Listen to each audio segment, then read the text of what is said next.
What's going on? What's going on? What's going on, party people? I have one of my boys, longtime friend of mine.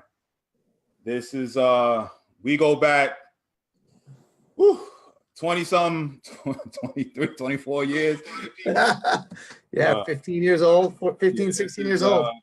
Yeah, this is 15-year-old Legion ball. We go back this far. So it's one of those that I'm glad to have him on, and we came a little earlier. Hope you don't mind, but he's staying till roughly around 4:15, 4:30. You know what I'm saying, Central Time. So again, get your questions in. We're going to have a little Q&A at the end, but I want to introduce my boy here. This is Mike Gambino, Boston College head coach. Again, friend of mine, 20 plus years. We go way back from my New York days. Anything I've ever needed from this guy, great ball player, scrappy infielder, could pick it, hit it, just one of those gamers that you always wanted on your team, and grinded it out. And that's so when he's gotten to the level that he's gotten to become a successful head coach at Boston College, and been there for many years, and the fact that he's able to come on and spend time with me is greatly appreciated, especially, time is limited.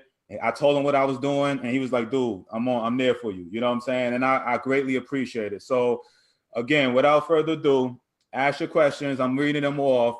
I got my boy, Mike Gambino over here, head coach at Boston College. Mike, if you could, man, just kind of give a little background about you, where you started, where you at, how long you've been at Boston College, what's going on with the school, what you guys been doing lately. Please give a little background. Well, first of all, I appreciate the introduction. I will argue some of the words that you used to describe me as a player, grind and scrappy, those are fine. I don't know if anybody has ever said I was a great ball player. So take that one out, dude. And I've played with some great players, and I was not one of them. And I will tell you, for all the people out there listening, D. Brown is one of the best high school athletes and high school players I've ever seen or ever been around. I can remember, I was actually telling somebody the other day, we were playing a Legion tournament up in Keene, New Hampshire, and they had that barn out in right center field. And you hit that ball, you hit a line drive, when I went out, hit the middle of the barn on a line. Barn's probably 70 or whatever. Hit the barn, and it echoed so loud that both fields stopped. Everybody was like, what just happened?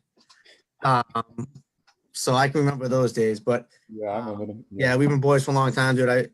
And thank you for having me on.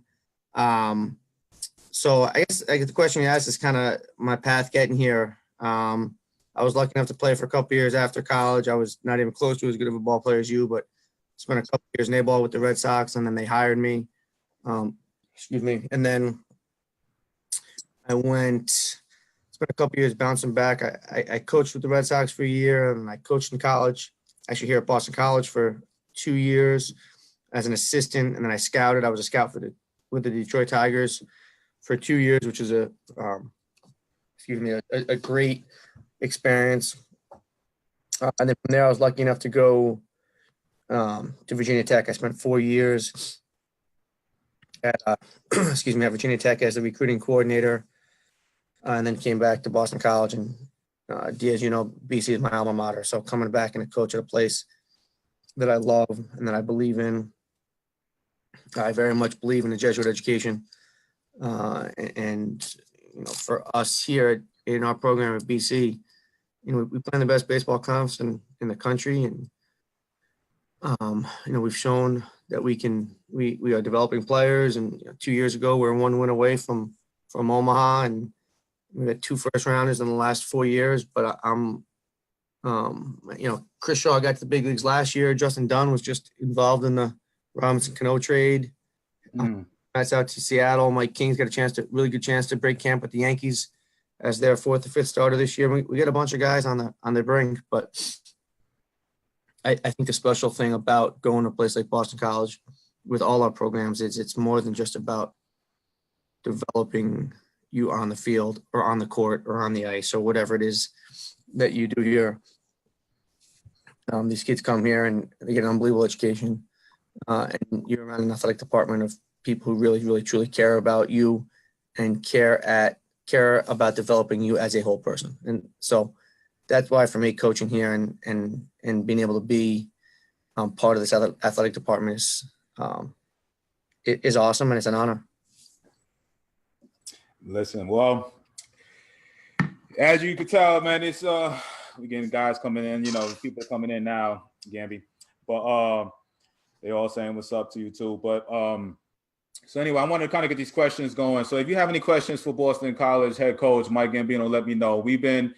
I've been having a bunch of discussions on the recruiting process, Gamby, and we've been, I know we talked, weeks ago, and you hit me to a bunch of stuff, and I've been kind of piggybacking that online here. But I want to, I've had a parent reach out to me, and I think they were in Massachusetts up there, and he was just basically telling me about what's some of the issues that, with the up north players. Why do they feel like they have to come down south, to get, better brand of ball, or why do you feel like it's a difference between, the mindset? I was one of those guys that felt like we need to get out of New York to, play better ball. And, what's your comment to that? My man Cabrera, from Massachusetts was asking, he's thinking that it's more opportunities down south than it is up north. Yeah, honestly, I think that mindset was right 20 years ago, 25 years ago. I think that was. It used to be, there's a whole bunch of different reasons, but you used to look at, 25, 30 years ago, you would look at schedules and you look at teams down south playing 60 to 70 games, and then college teams in the Northeast playing 20 to 30. And you would see, Northeast teams with one coach and a staff, and Southern teams with 4 coaches on the staff. And, there was a huge discrepancy. And I think there was something to that 25 to 30 years ago. And it's just not the case anymore. There's an investment in college baseball throughout the Northeast. There's great coaches in the Northeast. There's great facilities in the Northeast. Whether you're talking about the prevalence of turf fields in the Northeast, which, you can say what you want, whether or not you'd like to play on grass and dirt, play on turf, but turf, we opened up a brand new ballpark, brand new stadium last year, and we put turf in, and it's amazing. It can rain and the rain stops, and 5 minutes later your field's fine. Not even 5 minutes. As soon as it stops, you're fine. And early in the season, you can end up with snow in February in a preseason and plow it off and play the next day, or practice the next day if you need to. So I think that mindset really was true years ago. And I think within the last 10 to 15 years, you look at what programs across the Northeast are doing, and not just at the Division I level, but UMass Boston went to the College World Series last year in the Division III level. Southern New Hampshire went to the College World Series at the Division II level. So Division I, II, and III in the Northeast, I think is strong. Are there some states in the South that have more college programs than some of the states up north? Yeah, but that also might just be based on number of colleges. North Carolina is a bigger state than Rhode Island. Of course, they're going to have more colleges and more baseball teams. So one of the things I think you have to be careful of, and I talk to people a lot about this, and we spend a lot of time recruiting. I love the tough, competitive Northeast multi-sport kid. I love those guys. We have our guys all the time ask us, should I stop playing football, basketball, hockey, whatever it is? And I want every kid that we recruit, every kid that commits to us, if they could all play 2, even 3 sports, I'm all in on that. Wow, that's big. Yeah, because that's a big issue, hot topic I had. Everybody talks about it, but it's definitely a topic that I brought up. You know what I'm saying? So you are one of those guys that definitely like multi-sport athletes, huh? I love multi-sport athletes for a lot of reasons. I think whatever the other sport you're playing, the lessons learned, how to be part of a team, how to be a good teammate, how to get through a practice, how to learn how to get better, how to learn how to win, how to learn how to lose. Making a foul shot at the end of the game is not exactly the same as throwing a glove side fastball or getting down a bunt or getting a big hit or fielding a bunt or whatever it is. Mm-hmm. But the idea of trying to execute something in a pressure situation, that's a skill that you're going to learn, or being able to compete at a high level with some pressure on you and still execute it with any consistency under pressure is a learned skill. So I think all those things are important. Plus the athleticism that you gain training different muscle groups, moving in different directions.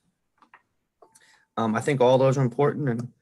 And to be frank, all the science is showing that a lot of our injuries in sports now are repetitive use injuries. And kids playing one sport all year long is really bad for their physical development.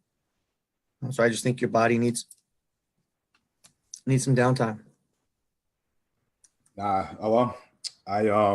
Yeah, that's a big topic over there, especially in my household alone. But so anyway, I have the big issue again. So you guys being in the ACC, how does the scheduling work when so let's just say a down south kid, let's just say Tennessee or Georgia or somebody like that, Florida.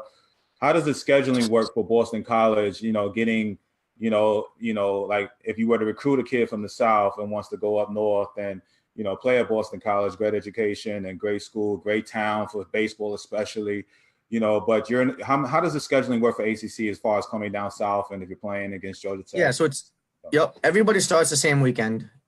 You're able to start practice the same date up, wherever you are in Division I college baseball. There's a universal start date for the day you're able to start your practice, and there's a universal start date for the day you're able to start playing your game. So we all start practicing the same day. We all start games the same day. One of the differences is going to be, basically we spend our first 5 weekends on the road. If you're in Florida, probably 4 of those weekends are home, and you still might go one of those weekends on the road. But it does make it a bit of a grind. I will tell you that. I'm not going to hide behind that. 5 weekends on the road sounds cool, and it sounds like, oh man, you feel like you're a big leaguer and you're flying across the country and you're getting on and off planes. And but these are highly driven academic kids, and they're doing homework on the plane and in hotels sometimes. So it is a bit of a grind. But I'll tell you, we think it actually helps prepare us for the postseason. Being able to host regionals and super regionals is hard. Only 16 teams get to do it, and only 8 get to host a super regional. So you have to, if you're going to go to Omaha, you have to be comfortable playing on the road. And you look back at 2 years ago, 2016, we spent our last weekend on the road at Georgia Tech. Took 2 out of 3 from Georgia Tech, drove straight to the ACC tournament, spent a week in Durham at the ACC tournament, came home for a couple of days, got in a plane, flew to Oxford, Mississippi, won our regional there, came home for, I think it was 2 days, and flew down to Miami for the super regional. So that 5-week stretch, which could be a grind for a lot of teams, our boys were kind of like, yeah, we've been through this before. And for them, it felt like it was easier because they didn't have to do classes. So, it was post-school, post-final. So, that essential 5-week stretch on the road was just like our first 5 weeks. So, it's a 56 game schedule. You're allowed to play 56 regular season games. For this year, was the first time they've allowed us to play 2 fall scrimmages as well. So, wherever you are, you're going to play 2 fall scrimmages. You're allowed to play 2 fall scrimmages, which we did. And then you play a 56. Now, some of our games are going to be in some cold weather, but I always tell guys, and you get this, you understand this, the goal in the big leagues is to play in the cold weather twice, right? Opening day is going to be cold, and you hope you're playing. I tell you what, I was at game 1 of the World Series this year, and it was freezing. Yeah. Playing in cold weather is a luxury and an advantage that everybody in the big leagues wants to do. You ain't lying. I love it, dude. I love it. You would. All right. So, real quick, I got 2 questions, and then I'm gonna let my parents. They got a few questions on here too, man. So So like, tell me like on a typical, like, I just want to piggyback on the, like for somebody like myself, didn't go to college. What is a typical week like for like a Boston college when they have to travel down south? So what, for as a student athlete, so just to give them an idea, because I'm sure it doesn't matter if they're at Boston College or they're here in Tennessee, they got to travel to, somewhere up north, somewhere in the West Coast, as far as, education. And to go with your point, when you're, if you look at like the ACC and the SEC, take out those first 5 weekends for both of us. As far as conferences, it's 10 conference weekends, 5 home, 5 on the road. So first get through the first couple of weeks, last 10 weeks of the season are the same, no matter where you're playing. 5 home, 5 on the road. So basically, for our guys, loosely during the year, Monday's off day. It'll be a big academic day. They might possibly, depending on what they have going on class wise, and that's a legit off day. They can lift on their own if they want to, within our lifting workout, but it's a complete off day. It's a big academic day for them. Big study hall day, catch up on some sleep and some rest and some schoolwork. Tuesday will basically be Tuesday and Wednesday. Both days will essentially be the same. You'll lift one of the 2 days. Classes, study hall, practice study hall, probably actually. And then try to get as much of your other schoolwork done as possible. Meet with your teachers, get with your tutors, and then go to class Thursday morning. Head to Logan Airport, get on a plane, head where we're heading to. Get where we're going Thursday afternoonish night. Usually practice at the ballpark where we're playing. It's kind of a light BP, kind of get them moving around, get a feel for the ballpark if it's a place we haven't been. And then Friday morning, for the most part, the guys will tend to sleep in a little bit. We get them up and get them a good breakfast, and then they can go back, get a little rest if they want to. A lot of them will spend Friday morning doing schoolwork, depending on where we are in their academic cycle. And then play Friday, Saturday, Sunday, fly home Sunday night, do it again. Nice. Well, I just know it sounds crazy, man, with the scheduling. And then last question before I get these other parents' questions. So the beauty of being in Boston College, I remember coming up to Boston and you met me up at Fenway in the stand. And I think you guys are just about to play there, or you play. So how many games do you get to play in Fenway? I think that's a cool little thing. And you get down to go to spring training a lot, right? And play against the Red Sox down there, right? Yeah, we do. We tend to, it actually kind of didn't work out a scheduling thing this year, but almost every year, it's something like 28 of the last 30 years, we have played the Red Sox in spring training, which is always a cool experience for our boys. And then playing at Fenway Park, we usually play there once to twice a year. We play a tournament called the Beanpot Tournament with Boston schools, with the championship game being at Fenway. And then we also play the last couple of years, and we were not able to do it this year just based on a scheduling deal, but we usually play a Saturday ACC game on ESPN for our ALS awareness game. And Sam Kennedy, who's the president and CEO of the Red Sox, is really, really been really good to Pete Frates and his family, and a guy that I really value as a friend and a mentor. He's been unbelievable helping us get that done. So yeah, our boys feel pretty comfortable at Fenway Park, which is a cool thing. And we also have actually a baseball night in Boston is a kind of our kickoff and our fundraiser that we do every January. And we have a speaker come in every year. Last year was Pedro. The year before, Pedro Martinez. Dave Dombrowski, Tyler Lasorda did it 1 year. Kurt Schilling did it 1 year. This year we actually have the crew from baseball tonight. So Boog Sciambi, John Sciambi, who's a BC grad, Buster Olney, and Carl Roberts are coming in. And we do that at Fenway Park too. So it's pretty nice. We're very lucky to have the relationship we have with the Red Sox. And and to be able to be at Fenway Park is, as much as we're, and man, we both grew up in New York. I didn't grow up a diehard Red Sox fan, but I've become a bbig Red Sox fan being up here. And whether you're a Red Sox fan or not, there's no place like Fenway Park. You're right about that, man. You're right about that. All right, so I'm gonna just start with the questions, Gamby. We got Christopher Gunter asks, of the kids you recruit to BC, how many of those are considered local to your university? Well, I guess it depends on what you think of local. I guess if you say New England, or I guess say Northeast, if you talk about New York, New Jersey, Northeast kids, probably, I would say 60 to 70%.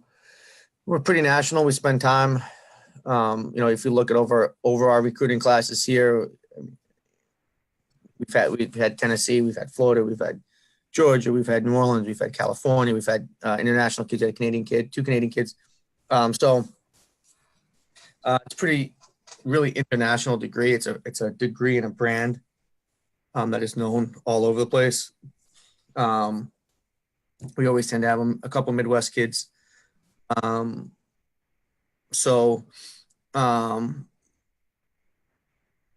guess married to local kid, but you like having local kids, and one of the advantages for kids in the Northeast, one of the advantages of Boston College is that, the degree of the university, a top 25 degree, and a business school is number 3 in the country. So to get that type of degree, to be able to play in the ACC, it's only Power 5 school in the Northeast. Rutgers, I'm sorry. It's only Power 5 school in New England. And playing the best baseball conference in the country and having mom and dad come see you play, it's one thing that makes BC pretty appealing to Northeast kids. Nice. Okay. Christopher Hendricks asks, do you think pinpoint accurate pitching will ever make a comeback? Like a guy throwing 85 to 90 that could, spot the fastball and throw strikes? I don't think it ever went away. I mean, yeah, I think so the too. World Series this year, and I'm using Rich as an example just because he's a Massachusetts kid. But we're seeing everybody in the bullpen now throws 100, but guys that can pitch can pitch. So yeah, I don't know that it ever went away. We're just I think you're seeing more guys that throw hard, and when you throw 100, you face those guys. You throw 100, it's just get a little bit more room for error. That's right. You throw 85, but if you can go in, out, up and down, and back and forth with your stuff, and then that's going to work. So I'll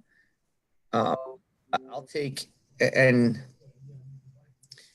the big leagues, even if you throw 100, right? Guys in the big leagues, even guys in the ACC, you see 95 to 98 in the ACC all the time. And if you're not moving your stuff around and locating your fastball and have a little bit of life, and even the big leagues, guys that throw 100 with no life and no secondary. I tell them all the time, Gambino. I tell them all. I said, when you get older, the young kids get caught up in the velocity. I said, when you get up to that level, 95 to 90, and if it's straight, we run into the bat rack to get a bat. I'll take 95 straight, 97 straight, then 92, 93 with hardcore movement. With something, yeah. Oh yeah, for sure. Yeah. For sure. And it's tough, man, because it's the kids see, whether it's the radar gun on TV or at the park, and they also see, with whatever ranking are out there, and somebody, a kid throws harder, he gets ranked higher, which is, not always fair. And honestly, I think this race for velocity is terrible for kids. There's a progression that should happen to keep, kids are just getting their hands moving too fast that their body can handle it. It's just, we've seen Tommy John surgeries through the roof and shoulder surgery, and I think it's going to get worse and worse. I think this race for velocity is really, really bad for our kids. And I am all in on the kid that develops at the right level, and velocity comes. I mean, I was sitting with a scout today talking about one of our guys on our team right now that's 94, 95, and he was 84, 85 at high school, and he's a junior. He just continues to grow and grow and grow and grow and develop, and it's developing on the right. And and the scouts talking about our guys, like, I think this kid's got even more in the tank. I'm like, yeah, but everybody's so consumed with I got to throw as hard as I can as early as I can, and that's not always the best thing for. So the kid threw 83, 84 out of high school. Well, I'll tell you what, Justin Dunn, the first rounder 3 years ago, and the kid I mentioned before, he was just traded. Robinson Cano is 95, 96 now, and he was 83, 84 when we offered him in high school. And I don't think I think he touched 91 once or twice his senior in high school, and somebody ended up, but that didn't happen until senior in high school, and then growing and growing and growing. So yeah, it comes when it's ready. You guys that force it end up getting hurt. What about my next question is from Arthur Roman. He says, is there any specific camps, tourneys, or showcases you pay close attention to? Our recruiting tends to be a lot more focused, meaning you're not just picking a tournament to go to, you're going to see guys. I always say some of the most valuable things for kids to do are to pick college camps at colleges they're interested at different levels. It helps them be able to see a school. It helps them be around a staff. It shows that staff that they have interest. They have a chance to learn and grow and get better also. But then you start kind of seeing what schools are showing interest. So I really believe that if you're going to pick 4 or 5, and in an ideal world, pick some of the schools that have other coaches there working that camp. So it's, you might go to, just using a camp in our area, you might go to Harvard's camp, but also Tufts and Brandeis might be there. You might go to, St. John's camp, and NYU is also there as one example, something like that. So I think going to some of those college camps are really valuable for guys. Cool. All right. So maybe talked about that yesterday. Tracy Griffith asks, what's your opinion on the weighted ball program for 14-year-old kids, around that, and I know the weighted ball thing is a big issue now too, I hate to sort of knock those products and hurt people's business and stuff, but in general, I'm not a huge believer in weighted balls, other than certain instances for the right kids, for the small spots when they're older, that are trying to accomplish a specific thing. But I'm not a huge believer in what weighted balls, especially with young kids at that age, can do to your shoulder. I think the risk reward at that age is not worth it. I think you're way better off spending time with good shoulder program, doing bands, doing, we used to call them Jobs, throw it and whatever they're calling them now. Small weighted shoulder exercises to strengthen your rotator cuff, posterior cap, to strengthen all those muscles around it. I'm not a doctor, I'm not a trainer, but I'm not a huge, and our guys, we don't use weighted balls again, other than certain instances, very specific focus of something we're trying to accomplish for some of the older guys. Cool. All right. Next one is Bubba Lambert. He asks, this is the question I was talking about. How does the coach work with a kid who has an IEP through the process? So that's it. That's different for different schools and different coaches, and depends on what are the so we have what's called student athlete academic services. It's a staff of learning specialists that help our student athletes, everything from time management to setting up tutors to study skills. So all of our athletes across the board, just because of the time demands that are put on it and the level of academics at a place like this. So that is more of a specific question for each coach about what resources they have available at that university for a kid on an IEP. And then as far as in the recruiting process, if, for us, we're looking for high academic kids. And if there's a kid whose grades are a little bit low and there is an IEP, and that gives us a little bit of a window into maybe why their grades weren't where they needed to be early on, but what has changed, and then that can sometimes help us. So it's a good question, but it's more of a question, I think, for specifically for coach to coach and university to university or college to college. Mm-hmm. So Thomas Martin asks, just curious, and we talked about this a little bit, but how many of your current roster, how many kids on your current roster were multiple sport athletes in high school? And likewise, what is your opinion of kids specializing in a single sport? You talked about, but Yeah, and again, I'd have to look. To be honest with you, I'd have to look. I'd say 75% of our guys are multiple sport kids. And I'd say, I might even go so far as to say maybe as high as 25% of them are 3-sport kids. That might be a little bit high, but 20% anyway. And I'm not a big believer in. I think playing multiple sports is better for a kid's development. And again, you talk about the difference between Northeast and the Deep South or the South, and I'm overgeneralizing, but I feel like it's harder to play multiple sports. I shouldn't say it's harder. I feel like there's less multi-sport kids in the South, and I think that might have to do with, high school baseball season starts earlier in the South than it does in the Northeast, and it gets a little bit harder to play basketball and then go into baseball because you're missing so much. And some of the Southern schools and they have spring football in high school, so playing baseball becomes harder if you're a football player. I have no data to back this up. I just feel like there's more multi-sport kids in the Northeast. So we know that, and developing a Northeast kid is different. You have to understand that their database might not be as big when they get here, and their learning curve is steeper and their ceiling might be higher, just because they haven't played as much baseball. But you have to understand that.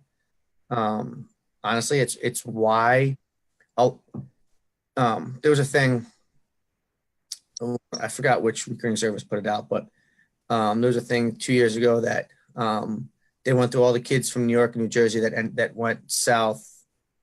I'm sorry, it was just New Jersey, but I'm sure it's true for all of the states up here. I think it was over a 4 or 5 year period, all the kids in New Jersey that had signed at Southern schools, only 50% of them stayed on those rosters. A lot of them had gotten cut and sent to junior colleges and dumped and run out. And I think a lot of it just is not realizing that our players up here are just as good. They just might not be as ready right away. So you have to understand that in the development process. Amen to that. We talked about this, but yeah. So Cabrera wants to know, it's my man Cabrera out there in Massachusetts. He was the one that wanted to know about the opportunities up north compared to down south. But Cabrera wants to know, when are your days for your camps? You can find all those stuff on our website. We do have one coming up next weekend that's the 13th is sold out. And the next one is the week between Christmas and New Year's, December 27, 28, 29, 30. Okay. Jacob wants to know, what's up, Jacob? Wants to know, being from the north, do you recruit in the south? Yeah, we do. Like I said, you look at all of our recruiting classes, there's kids from all over the country. So I'm not anti-Southern kid or anti-South at all. It's just, I think pretty much any roster you look at, you start with, your recruiting tends to start around your campus and move out, right? I think that's kind of where everybody tends to recruit. Cool. All right. So Mark Woods wants to know, he said, in your recruiting process, where do you see the majority of your players come from initially? And, we're talking about that, meaning, are they scouted, found by your staff, or do you see them first by sending video info to you? Is either one more prevalent? Majority of the kids that we recruit they all come from our staff seeing the player. They tend to come through our contacts foremost of talking to people that you know and you trust. And video can be a valuable tool. You're not gonna offer a kid off a video. I cannot speak intelligently about the football and basketball or the football recruiting class, but I know the football recruiting tape tends to be really, really important.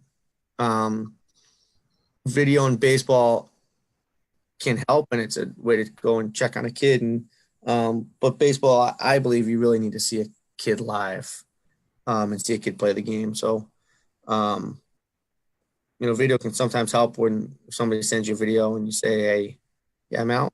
Kid's arm works and ball comes off his hand. Great. Let's try to see if we can see him pitch. And then you start making your phone calls and doing your background check. You find out the kid's academics. You find out the kid's makeup. We walk away from a lot of kids because we spend a lot of time talking to everybody around kids, guidance counselors and teachers and coaches, and making sure we're getting high character kids and kids that are great teammates and great workers and all those things. So,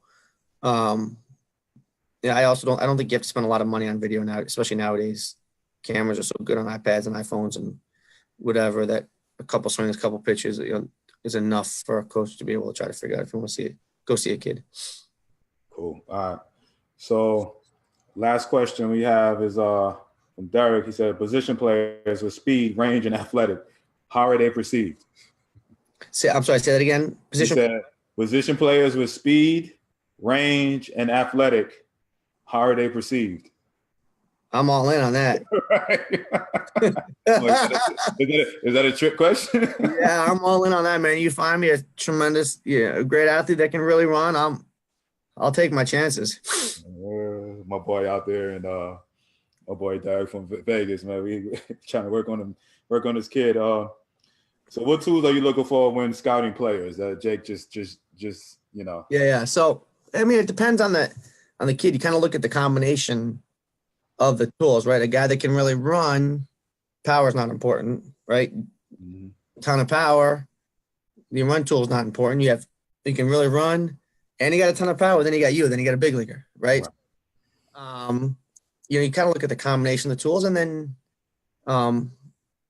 if you're a shortstop, you got to be a better defender. If you're a shortstop that can really bang, well, we can move you off shortstop. You can end up in left field if you really, really bang. So you kind of have to look at the combination of the tools. Offensively, no speed and no power tend to not be such a good combination, right? That hits 280 but slugs 285 and doesn't steal bases. It gets harder to help you score runs. So to me, you just look at how is this kid going to help your team win, right?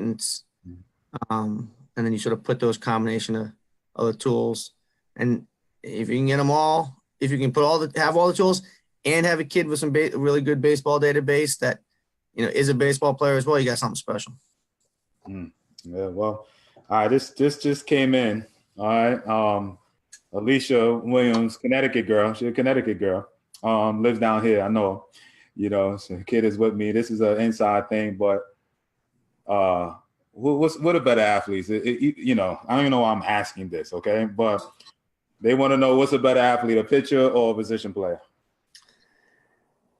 Well, you're always going to go with the position players, right? But I tell you what, if we talked about JD, we talked about Justin Dunn, if Justin Dunn hears me say that, I will get a text right now after this. But all joking aside, I love super athletic pitchers. We recruit a lot of two-way guys, and I will tell you this: you talk about position players being better athletes, but and my guys will start a fight on my team, but we have some really, really tremendously athletic pitchers here. So we got a kid here we have a couple guys, multiple pitchers on this team that could play another Division I sport if they had chosen that. Well, wow.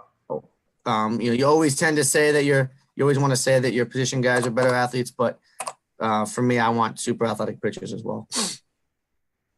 All right, they coming in last minute. So kids that have speed and power, though they are a good infielder, you tend to want You tend to want them in the outfield. No, if you have speed and power and can really play defense in the infield, I love that kid. I guess what I was talking about with the shortstop is if you have a shortstop that has speed and power, but he can't really play defense, he ends up being not as good of a defender as a shortstop, you have the option to move them someplace else, to move him to third or move him to the outfield. Okay. All right. How much emphasis do you put on the 60 time, exit velocity, pop time, etc.? All these, the measurables with these, I think the measurables are extremely valuable, an extremely valuable tool to help evaluate a kid. They're not the be all end all. They don't tell you the whole story. But it's another piece to the puzzle when you're trying to, because what you're trying to do is you're looking at 14, 15, 16-year-old kids and trying to figure out, what are they going to be when they're 19, 20, 21, 22 on your roster. So looking at all these things together, exit velocity is not the be all end all because you still got to be able to hit, right? And exit velocity is great, but if you can't spin on a straight to ball breaking ball, then it doesn't matter what your exit velocity is because you just swung up a pitch. So it's a really valuable tool and a really valuable piece as you're trying to put together the puzzle to paint the picture of what this kid's going to be like in 4 years. And then the same thing going forward for the scouts that are watching our kids play, trying to figure out who's going to help them win a World Series. All right. How about a kid with lots of skills, can catch anything, just not enough pop?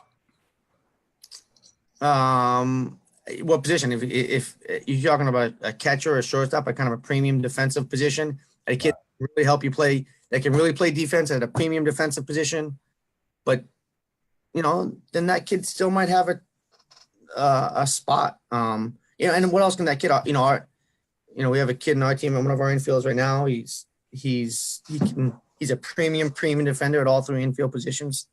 And he doesn't have a lot of juice, but kid hit 330 in the ACC last year.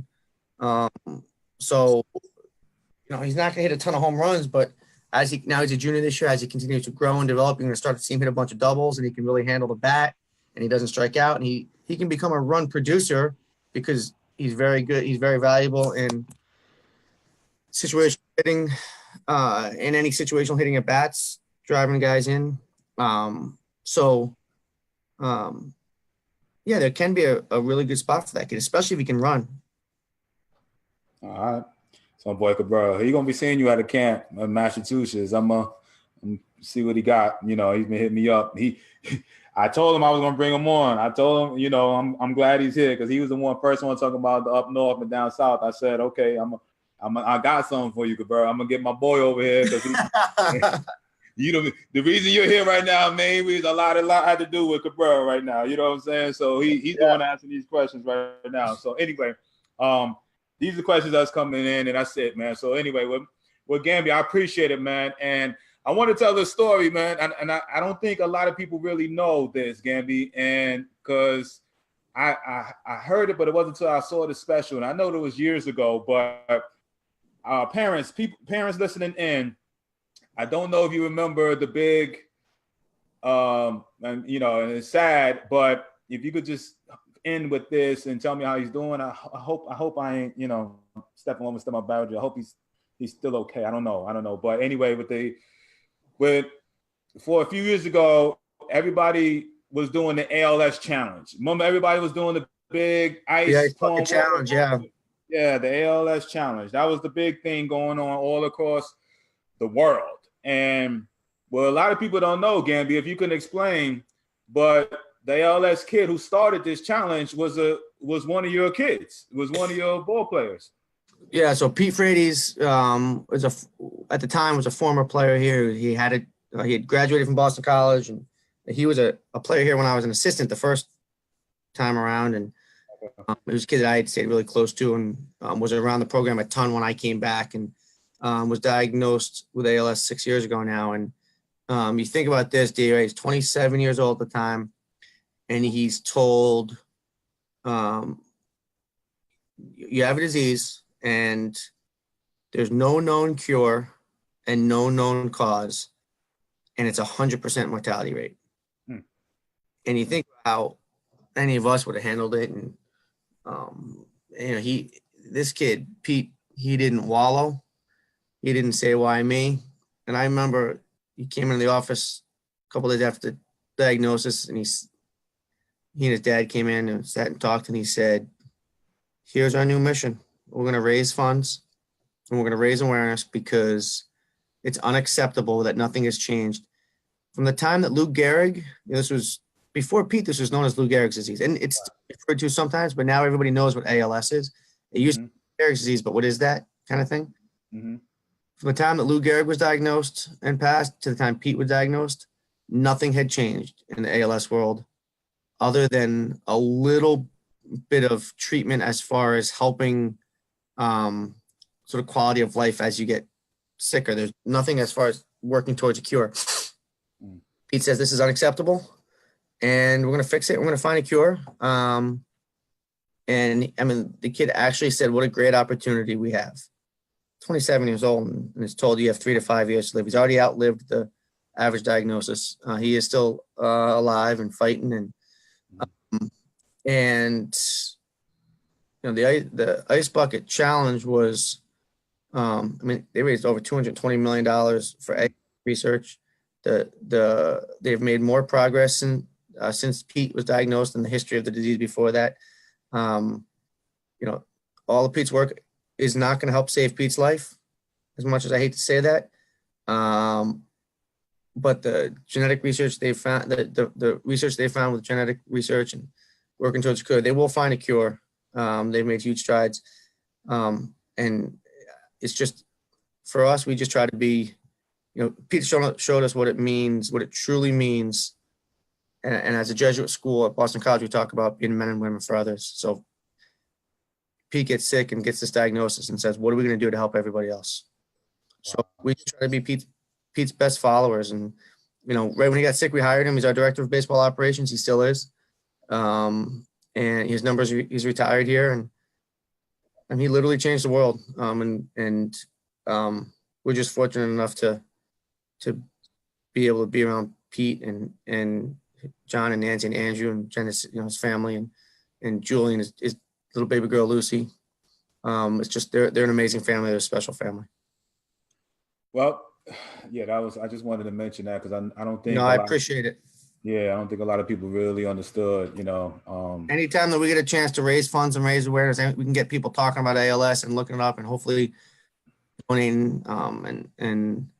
Pete's done so much. They actually just started a new fund where they're working to help people because the care to try to, the new fund they started is raising money to help people who are diagnosed stay in their home, and because it's expensive to try to keep an ALS patient in the home. But that's, that's where people feel loved and comfortable, and a lot of people want to stay in their home and just can't afford to do it. And so, it's fun that they've started. They're amazing, amazing, amazing family. Well, that's a good way. I appreciate you having me on. I know you got to go. I can never do to help you, man. I love you. I appreciate this. I hate to. I know you got to go. I know you late, dude. I appreciate everything. Yeah, no doubt, man. Gambino, I love you, my dude, man. Appreciate everything, man. And the parents and everybody on do too, man. I'll be in contact with you, brother, man. You take care, man. I appreciate you, man. Thanks, Dave. See you later. All right, guys. See you guys later, man. I'll be on tomorrow at 3 o'clock Central Time. You guys take care.